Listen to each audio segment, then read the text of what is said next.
देखो, मुझे हंसी आती है प्रधानमंत्री जी पे। मालिक इस 14 दिन में पेमेंट देने की कोताही बरतेगा तो उसके खिलाफ केस होगा और उस मिल को नीलाम करके किसानों का गन्ने का पेमेंट दिया जाएगा। किसान के बच्चे हैं, किसानों की राजनीति करते हैं, किसानों से वोट लिए हैं, हम उन्हें जाकर क्या जवाब देंगे? यदि जैन जी मुझे कोई जिम्मेदारी देंगे और क्षेत्र की जनता मुझे कोई जिम्मेदारी देगी तो मैं उसे बखूबी निभाऊंगा। कुछ लोग जो धर्म के ठेकेदार यहाँ बैठे हुए हैं वो इस समाज को बांटने की कोशिश करेंगे। किसी कानून की कोई ज़रूरत नहीं थी किसान को ज़रूरत थी उसकी आय बढ़ाने की। तो ये कानून क्यों थोप दिए गए?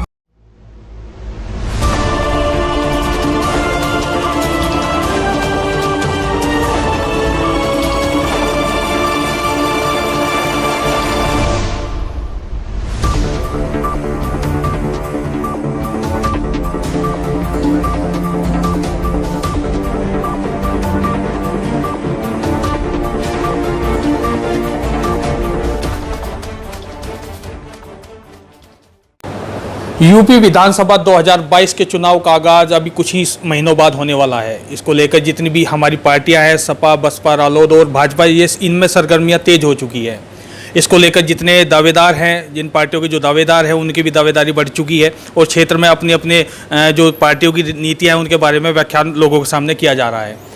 हमारा जो इंडिया एक्सप्रेस 24/7 का जो कार्यक्रम है कहिए नेताजी, उसका आज पहला एपिसोड है और आज हम शुरुआत करेंगे जो शामली के जो रालोद नेता प्रसन्न चौधरी जी हैं उनसे हम बात करेंगे कि जो हमारी जो यहाँ की जो जनता है वो उन्हें किस तरीके से प्यार करती है, कितना इन लोगों ने जो प्रसन्न चौधरी जी उन लोग जनता के प्रति क्या भाव है और जो जनता के कुछ सवाल हैं प्रसन्न चौधरी जी के लिए हम उनसे बात करेंगे आज। हाँ, और हमारे साथ इस समय जो बैठे हैं प्रसन्न चौधरी जी बैठे हैं उनसे हम बात करेंगे। इंडिया एक्सप्रेस पहले तो मैं इंडिया एक्सप्रेस 24/7 का बहुत बहुत धन्यवाद करता हूं। मैं सवाल के लिए आपके तैयार हूं, आप पूछें। प्रसन्न जी, पहला सवाल आपसे ये है कि जो पहले आपके जो कैरियर रहा, राजनीति का कैरियर रहा, वो बसपा से रहा, उसके बाद आपने भाजपा ज्वाइन की, भाजपा के बाद अब आप राष्ट्रीय लोकदल में हैं। क्या ऐसा रहा आपको, किस तरीके से क्या आपके मन में रहा कि जो आपको लोकदल ज्वाइन करनी पड़ी? देखो, सबसे पहले तो मैं प्रताप भाई आप अपने बारे में ये बताऊं, मैं एक किसान फैमिली से हूं और किसानों के हर दुख दर्द को समझता हूं। मेरे अंदर भी उसी आत्मा का वास है जो रात को बारिश में ओले पड़ते हुए में खेत पे काम करते हैं और उनकी जो फसल होती है उसकी कोई श्योरिटी नहीं होती, अनिश्चितता के तौर पे वो खेत में रहती है, प्रकृति के ऊपर सारा का सारा डिपेंड है। तो बड़ा दुख होता है कि जब उसकी फसल बर्बाद होती है। मैं ये सारे दुख सहन कर रखे हैं और किसान का जो भी कार्य होता है वो मैंने सब कार्य किया है। मैं अनुभव करता हूँ, मुझे अनुभव है किसान की समस्या का। और रही बात इसकी पार्टी की, मैं कभी बीएसपी में नहीं गया। मेरी वाइफ जब चुनाव लड़ रही थी तो उन्होंने मुझे समर्थन देने को कहा, मैंने वो समर्थन उनका ले लिया था। हाँ, मैं बीजेपी में था, बीजेपी में बिल्कुल रहा हूँ, लेकिन कुछ समस्याएँ, कुछ परिस्थितियाँ ऐसी आई कि मुझे बीजेपी को छोड़ना पड़ा। क्षेत्र में थोड़ी सुबसुबाहट है कि प्रसन्न चौधरी जी को टिकट मिला है रालोद से, तो अगर टिकट मिलता है तो इसी प्रक्रिया को आगे तेज बढ़ा रहे हैं। क्षेत्र में थोड़ी उनकी जो पॉपुलैरिटी है वो बढ़ गई है, इस तरीके का कुछ है, कोई टिकट की दावेदारी है कुछ आपकी? नहीं, ऐसा कुछ नहीं है। मैं अभी आपको जो बताया कि मैंने भारतीय जनता पार्टी ज्वाइन कर ली थी, भारतीय जनता पार्टी में रहा, लेकिन वहाँ किसानों की उपेक्षाएँ हुई क्योंकि ये बेल्ट गन्ने की बेल्ट है, हमेशा यहाँ गन्ने की राजनीति होती है। और मैं ये 5 साल में महसूस किया और इसमें सच्चाई भी है, आंकड़े भी हैं कि भारतीय जनता पार्टी की सरकार ने गन्ने का जो भाव है वो मात्र 10 रुपये बढ़ाया था पहले साल, उसके बाद कोई भाव नहीं बढ़ाया। दूसरी बात, गन्ने के पेमेंट की होती है, इन्होंने 14 दिन का वादा करा था, इन्होंने 14 महीने के भी पेमेंट रुकी हुए हैं, वो इन्होंने पूरा नहीं किया। तीसरी बात, जो किसान पर बोझ पड़ती है वो है महंगाई का। डीजल और पेट्रोल के जो रेट हैं वे आसमान छू रहे हैं, जिसका पूरा का पूरा असर किसान पर पड़ रहा है। बिजली का बहुत महत्वपूर्ण बिजली का है जो किसान पर उसका दर्द होता है और किसान पर उस पर बोझ पड़ता है। जबकि हमारे पास में एक हरियाणा है, वहाँ 35 रुपये यूनिट है, हमारे यहाँ 180 रुपये यूनिट है, वो सारा बोझ किसान पर पड़ता है। तो ये सारे मुद्दे इकट्ठे हुए। मैंने कोशिश करी, जब मैं जिला पंचायत अध्यक्ष था, मेरी वाइफ जिला पंचायत अध्यक्ष थी और मैं बीजेपी में था, इन मुद्दे को उठाने की कोशिश करी। कई बार मीटिंगें हुई, वहाँ लिख के दिया कि भाई ये मुद्दे हैं किसान के, हम गांव में नहीं जा पा रहे हैं, हम किसान के बच्चे हैं, किसानों की राजनीति करते हैं, किसानों से वोट लिए हैं, हम उन्हें जाकर क्या जवाब देंगे। लेकिन इसका वहाँ कोई असर नहीं हुआ, इसलिए हमें इस पार्टी को छोड़ना पड़ा और राष्ट्रीय लोकदल पार्टी में मैं आज हूँ। और मुझे ये महसूस हुआ, जानते तो मैं पहले भी था, लेकिन अब बिल्कुल कन्फर्म ये तय हुआ कि इस हिंदुस्तान के अंदर यदि किसानों की कोई आवाज़ उठाता है तो वो राष्ट्रीय लोकदल है, और राष्ट्रीय लोकदल पार्टी ही किसानों की आवाज़ को बुलंद करती है। आप जयंत चौधरी जी से दिल्ली जाके मिले, उन्हें क्या कुछ आश्वासन मिला, आप ये बताइए थोड़ा। हाँ, मैं राष्ट्रीय लोकदल ज्वाइन किया, लेकिन मैं राष्ट्रीय लोकदल का एक सिपाही बन कर आया हूँ। मैं कोई टिकट मांगने नहीं गया, ना मैं टिकट का इच्छुक हूँ। हाँ, मैं ये जयंत चौधरी से मेरी मुलाकात हुई थी, उन्होंने मैंने यही कहा था कि हमेशा मैं किसान के दर्द के लिए, किसान के संघर्ष के लिए आपके साथ जुड़ा हूँ। यदि ज़रूरत जहाँ मेरी पड़ेगी, यदि जैन जी मुझे कोई जिम्मेदारी देंगे और क्षेत्र की जनता मुझे कोई जिम्मेदारी देगी तो मैं उसे बखूबी निभाऊंगा, जैसे मैंने 5 साल तक जिला पंचायत अध्यक्ष का पद निभाया है। 2022 में चुनाव होने वाले हैं, कुछ ही महीने बाकी हैं, तो उसमें क्या भूमिका रहेगी आपकी, वो थोड़ा बताइए। 2022 का चुनाव बहुत नज़दीक आ गया है और उसमें मुद्दे भी काफ़ी हैं। मैं राष्ट्रीय लोकदल का सिपाही बनकर जयंत चौधरी जिसे भी यहाँ कैंडिडेट बनाएंगे, जिसे भी उम्मीदवार बनाएंगे, मैं उसका सहयोगी बनकर रहूँगा। और जो किसानों के मुद्दे हैं हम उन्हें फ्रंट पर रखेंगे। दूसरे मुद्दे हैं जैसे शिक्षा का मुद्दा है, जैसे चिकित्सा का मुद्दा है, और जैसे यहाँ बिजली का मुद्दा है, ये भी हम मुद्दा बनाएंगे। हाँ, एक ज़रूर है, कुछ लोग जो धर्म के ठेकेदार यहाँ बैठे हुए हैं वो इस समाज को बांटने की कोशिश करेंगे। ये किसान और मजदूर जो नारा चौधरी साहब देके गए थे हमें, स्वर्गीय चौधरी चरण सिंह, किसान मजदूर एकता और हिंदू मुस्लिम एकता, तो उस पर हम काम करेंगे और भाईचारे को, सारे भाईचारे को इकट्ठा करके इस सरकार से संघर्ष करेंगे। लोकदल में आपकी अभी नई ज्वाइनिंग हुई है, कुछ पुराने नेता भी लोकदल में पहले से हैं, क्या आपको अगर टिकट की दावेदारी प्रसन्न चौधरी करते हैं तो कुछ चुनौती का सामना करना पड़ेगा इस तरीके का? नहीं, सब लोग खुश हैं, ऐसी कोई बात नहीं है। मैं तो खुद कह रहा हूँ, मैं एक सिपाही हूँ, सिपाही बन के कार्य कर रहा हूँ, और जो मेरे पुराने दोस्त हैं वो भी मेरे से मिलने जुलने वाले हैं। यदि उनको किसी की जिम्मेदारी मिलती है तो मैं उनका सहयोगी रहूँगा। मेरे से कोई नाराज़गी नहीं, ना मैं उनसे कोई नफरत है, ना कोई नाराज़गी है। जो भी जिम्मेदारी मिलेगी, अभी तो हमारा केवल और केवल एक टारगेट है कि हमें जयंत चौधरी जी को और राष्ट्रीय लोकदल को मजबूत करना है, किसानों के संघर्ष की आवाज़ उठानी है। हमारा केवल एक मुद्दा है, उम्मीदवार कोई भी बनो, मैं बनूँ, कोई भी बने, जो भी बनेगा, हम तो उसमें जयंत चौधरी जी का दर्पण देखेंगे कि भाई ये जयंत चौधरी जी ही यहाँ से चुनाव लड़ रहे हैं, और उसे मजबूत करेंगे। इस सरकार की जो दमनकारी नीति है, किसानों के खिलाफ जो इन्होंने कार्य किए हैं, उन्हें सर को उठाएंगे, लोगों के पास जाएंगे, भाईचारे को जोड़ेंगे और युवाओं को साथ लेंगे और चुनाव लड़ेंगे।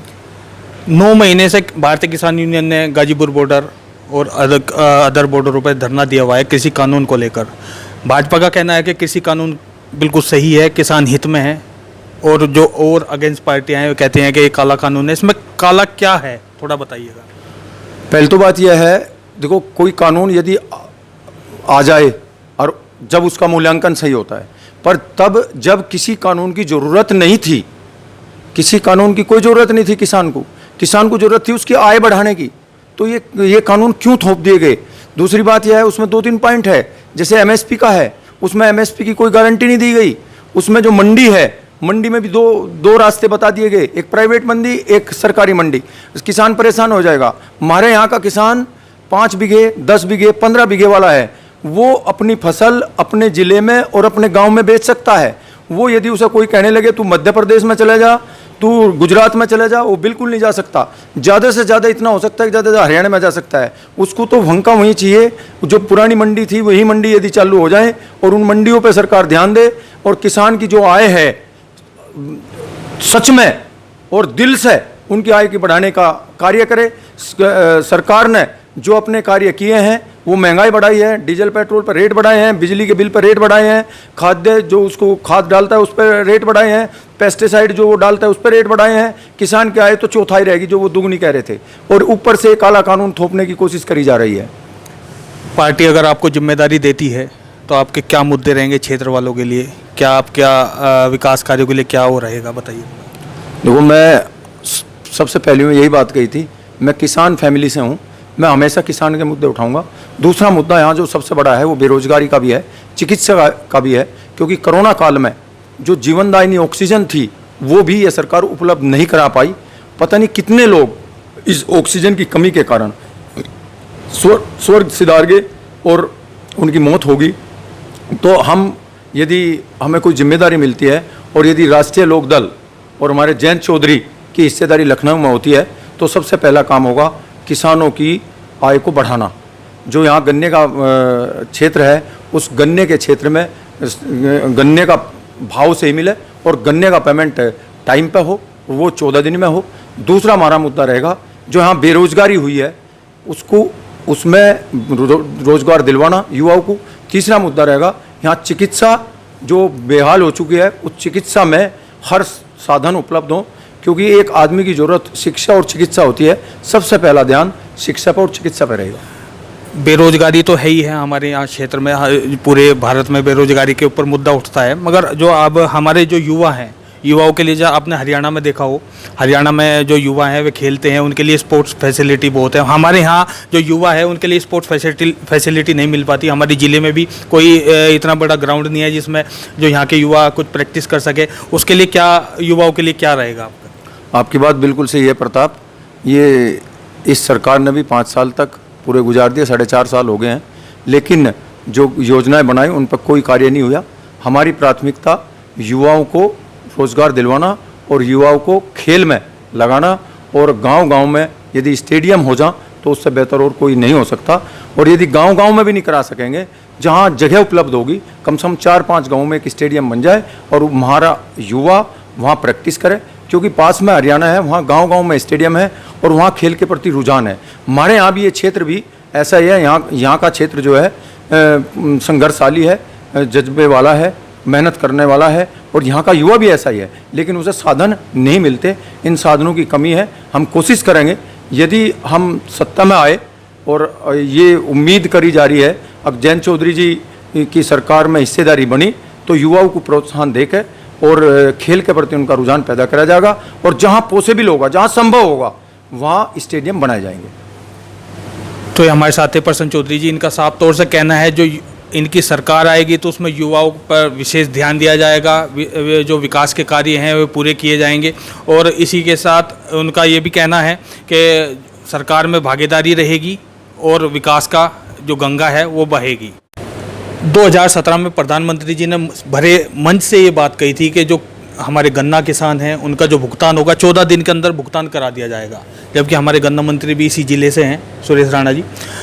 किसानों की सबसे बड़ी समस्या यही रहती है कि उनका गन्ना भुगतान नहीं हुआ। किसानों की बहुत बड़ी समस्या है, बच्चे भी स्कूल में जाते हैं, दिक्कत का सामना किसानों को करना पड़ता है, धरना प्रदर्शन भी किए जा रहे हैं। उसके बारे में क्या कहना है? देखो, मुझे हंसी आती है प्रधानमंत्री जी पे। माननीय प्रधानमंत्री जी ने उस रैली में मैं भी था और ये घोषणा करी थी कि भाई हम गन्ने का पेमेंट 14 दिन में कराएंगे, लेकिन वो 14 महीने में भी नहीं करा पाए। और मैं आपको आज एक श्योरिटी देता हूँ, गारंटी देता हूँ और दावे से कह सकता हूँ, यदि हमारी सरकार और यदि जयंत चौधरी की हिस्सेदारी लखनऊ में हुई तो इन मिल मालिकों को 14 दिन में पेमेंट देना पड़ेगा। और यदि कोई मिल मालिक इस 14 दिन में पेमेंट देने की कोताही बरतेगा तो उसके खिलाफ केस होगा और उस मिल को नीलाम करके किसानों का गन्ने का पेमेंट दिया जाएगा। और जुमले तो इन्होंने कहीं दिए हैं, गन्ने का भाव का भी दिया था, आय का भी दिया था, लेकिन आय ये बढ़ा नहीं पाए क्योंकि इन्होंने केवल सपने दिखाए, कार्य धरातल पर नहीं किया। एक बहुत बड़ी बात प्रसन्न चौधरी जी ने की कि जो इनकी सरकार की भागीदारी अगर लखनऊ में होगी तो 14 दिन के अंदर उनकी चाहे मिल नीलाम करनी पड़े, इसका कुछ भी करना पड़े, 14 दिन के अंदर किसानों का भुगतान किया जाएगा। और कहना उनका ये भी है, युवाओं के लिए यहाँ के जो विकास कार्य हैं उन पर पूरा ध्यान प्रसन्न चौधरी द्वारा दिया जाएगा। मैं सन्नी निर्वाल के साथ प्रताप राठौर, इंडिया एक्सप्रेस 24/7 शामली।